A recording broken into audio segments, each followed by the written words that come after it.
everyone, welcome back to another video by Simplilearn. In today's video, we'll be learning all about the most basic infrastructure of ReactJS called components. Without delay, let's begin and look at what's in store for us. So we'll be touching on topics like what are components, types of components, nesting components, higher order and pure components, and a brief description about component lifecycle. Alright, to begin with, what exactly are components? Components are the building blocks of a React application wherein each component represents a part of the user interface. Now to make it more understandable, consider the Facebook homepage. The entire UI can be broken down into several elements. Say we have the credentials component, the sign up component, the image component, and the logo component. Notice that each component adds something to how the homepage looks.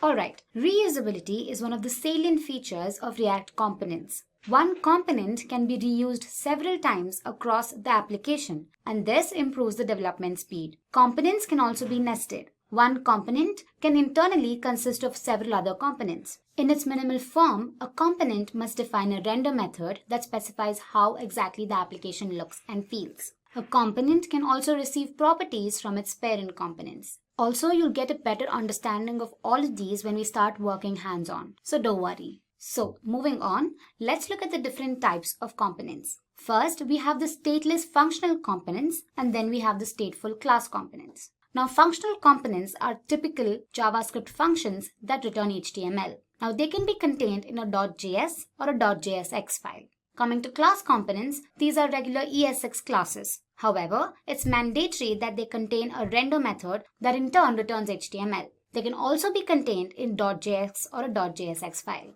Okay then, let's go ahead and build our first React application using components. Alright, so I've opened my text editor, that is VS Code, to build my application. Also, I suggest you watch the React installation on Windows video to help you get started. The video briefly explains how to install Node and how to start building your first React application. In my case, I've opened a folder called React Component Tutorial, and here in my source folder, I have app.js. Now, app.js is the main component that gets rendered to the DOM. Let me show you that. Here in index.js, you pass app.js, which is a component that gets rendered to the React DOM. So app.js consists of several other components that can be nested. So as you can see, app.js is a functional component. And before moving on, let me get rid of all the unnecessary code.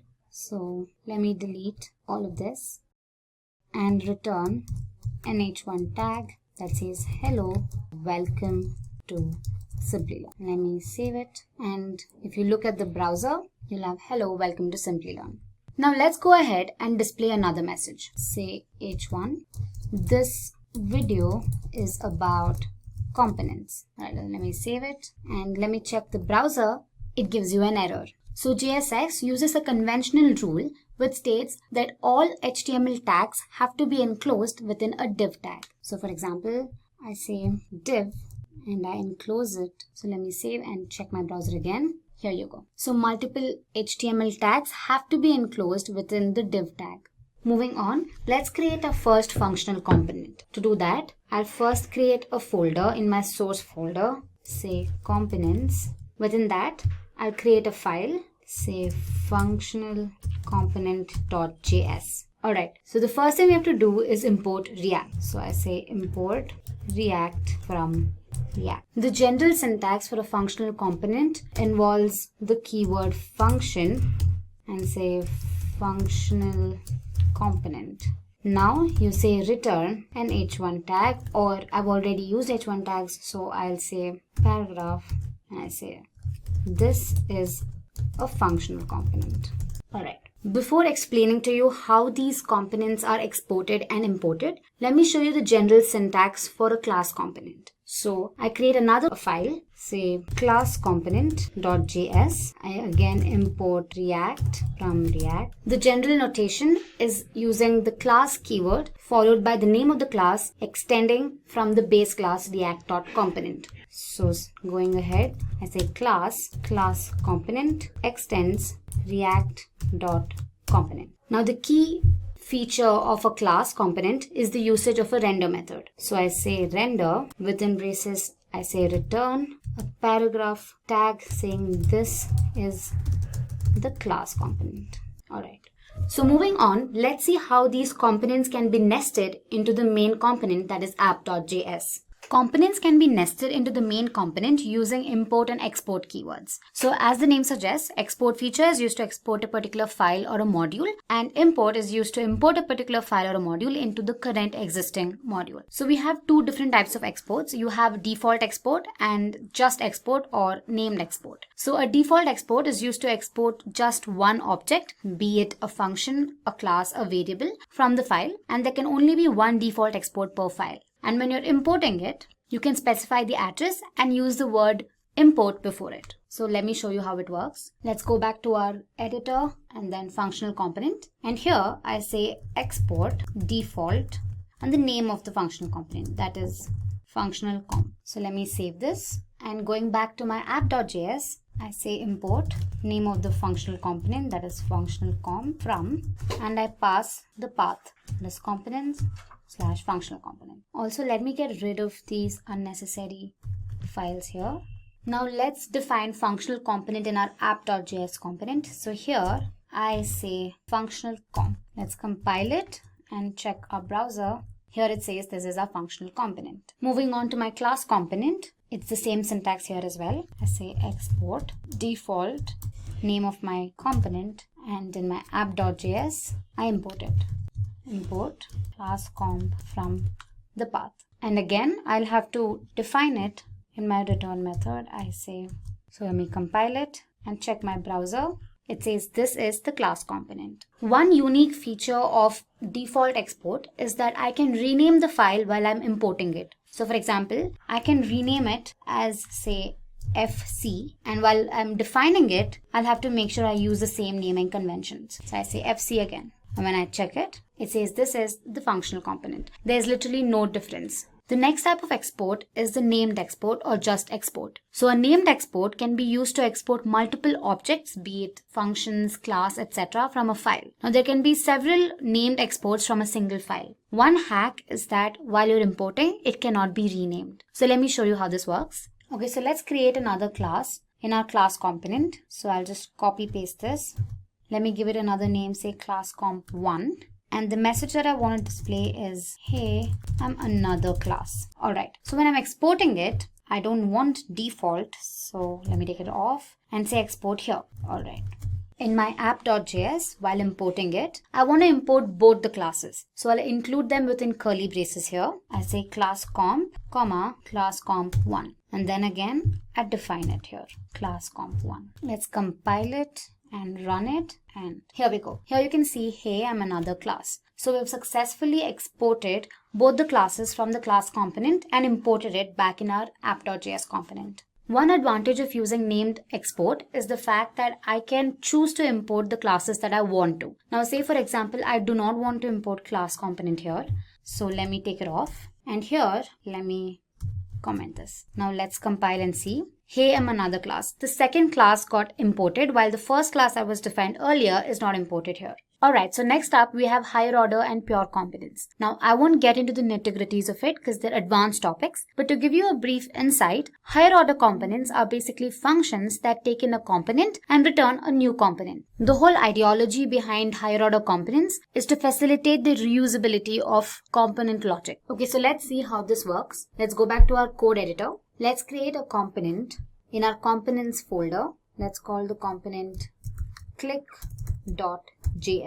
Alright, so here we define a class. I use the snippet RCE. Here we go. We get the entire format using the small snippet RCE. And here I'm going to make use of a button. Now say I use the tag button and I'll say clicked one time. Every time the user clicks on the button, the value gets incremented. So for this, I'm going to use a variable say count, and I'm going to use the concept of states. So let's go ahead and define our variable count and initialize it to 0. So for that, I'm going to use another snippet called rconst. And here, this dot state equals my variable count, initializing it to 0. So let's define the count variable in our render method.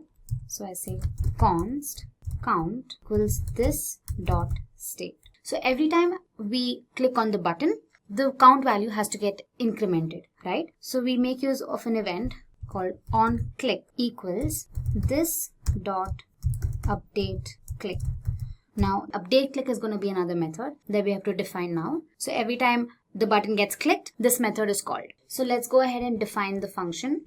So it is update click equals, it's going to be an arrow function, and I say this dot set state is nothing but count this dot state dot count plus 1. Okay, and here we say count times. Alright, so once this is done, let's import our component in app.js. So here again, I say import click from components click, and let's define it here. So let's check our browser. Every time we click on the button, the value gets incremented. Alright, so let's go ahead and create another component, say counter.js, wherein every time the user hovers the mouse on the button, the count value increases. So let's go ahead and do that. I say counter.js. I'm again going to use the snippet RCE to create a class component. And here in my div tag, I define a button and say incremented to, for now I say X. So now let's go ahead and add the event. Say button on mouse enter. I'm going to call the method this dot increment count. Okay, so once you're done with that, let's go ahead and define the increment count method. I'm going to copy the same code that I've mentioned in my click.js. So I say copy this. Alright, so one change is that I'll change the name of the method and call it increment count. Again, let's define the count in our render method. So I say const count equals this dot state. And here I change X to count. Now let's go ahead and import it in our app.js. So I say import counter from components and counter. And let's define it here. Alright, let's save it and let's run the code. Okay, so as you can see, you see another button here incremented to 0, and every time I move my cursor on the button, it increments. Mind you, I'm not clicking, I'm just hovering my mouse. Okay, to learn how higher order components work, we'll have to pass counter.js and click.js as parameters to give birth to an entire new component. So for that, let's go ahead and create another component for our HOC. Let's call it higher order.js. Okay, so I say import React from React. After that, I say const updated component equals original component. That's going to be an arrow function again. And within curly braces, I define my class. That is class, say, new component extends react.component. Inside, let's define a render method that returns the original component with a modification. That is, I want to type the user. I want to append the user before the actual message is displayed. Alright, so let's go ahead and close the tag and return new component, and let's export this. Say export default updated component. Now we import higher order.js in our counter.js and click.js and pass these components as parameters. So let's do that. Let's go to our counter.js, and here I say import updated component from /higher order component. And here, while exporting, I say updated comp and pass this as my parameter. Let's do the same to click.js. Here I import updated comp from higher order component, and here I pass this as a parameter. Now here in our higher order component, we've defined a property name and initialized it to the user. So we'll have to include this in our other components, that's counter and click. So let's do that. And here, right before incremented to, I say this dot props dot name. Let me save it.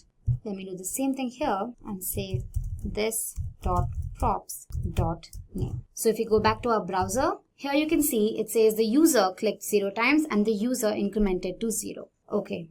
So this basically shows how React implements reusability of components. Moving on, our next topic is pure components. Now, another way to create class component is by extending pure component from React. A pure component avoids unnecessary re-renders. Now, how does it do it? It does not implement the should component update method. Now, you'll learn about this method a little later in the video. Now, this method enables re-rendering of components to the DOM. But a pure component, on the other hand, ensures a shallow comparison of states and props and checks if a re-render is actually necessary. Only then does it render to the DOM. A React component can be considered pure if it renders the same output for the same state and props. So let's take an example to explain pure components. So let's go back to our VS Code and create two component classes, one for a regular component and the other for a pure component. Now using this example, I'll show you exactly how pure component is more helpful. Okay, so let's create a pure component.js file. I say purecomp.js. So here I'm going to use a snippet rpce that is going to create a pure component class. Let me get rid of this export. And here in my div tag, I'll display the text, say, I'm the pure component. Alright, now let's go ahead and create a regular component. I may call it regular component.js. And here I'm going to use the snippet rce. And the message that I'd want to display is, I'm the regular component. So to draw a comparison between the regular component and the pure component, let's create a parent component for the two. So let me create one here.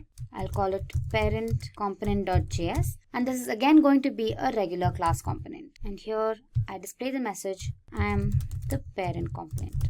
To change the state of the component, we're going to make use of a constructor. So let's use the snippet rconst. And here let me create name, you can give anything, and I say Simplilearn. Now we make use of the component didMount lifecycle method to set a time interval. Now don't worry about this, we're going to learn about it a little later in the video. So moving ahead, I'm going to make use of the method and say component didMount.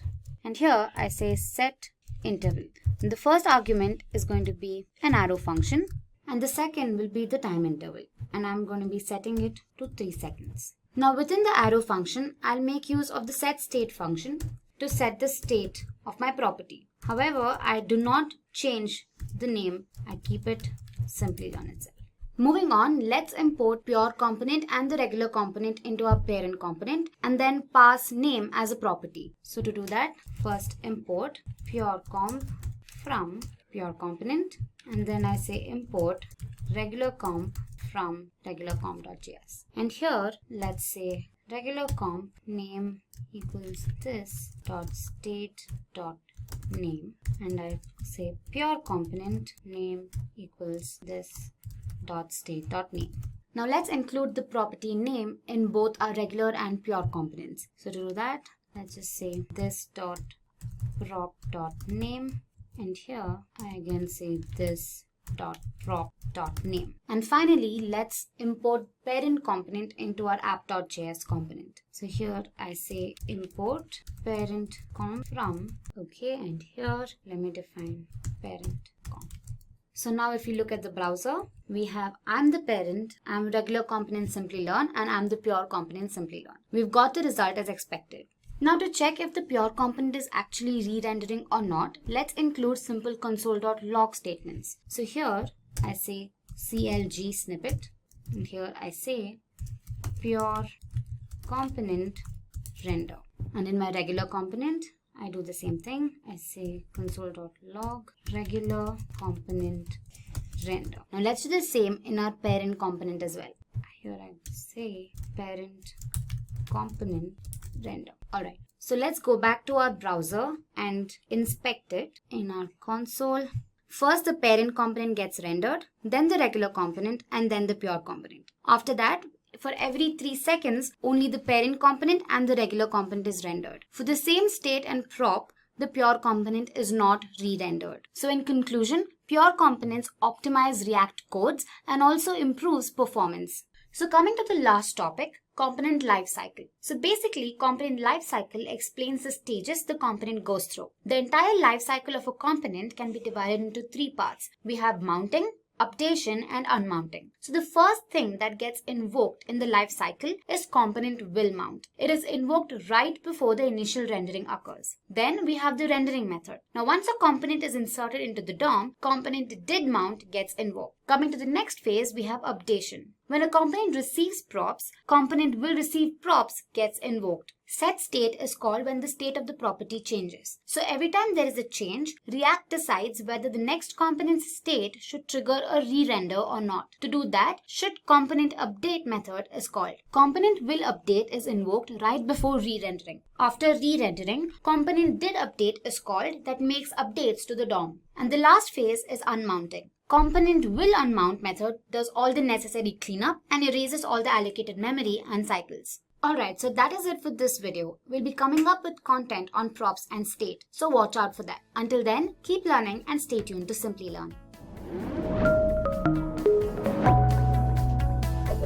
Hi there, if you like this video, subscribe to the Simplilearn YouTube channel and click here to watch similar videos. To nerd up and get certified, click here.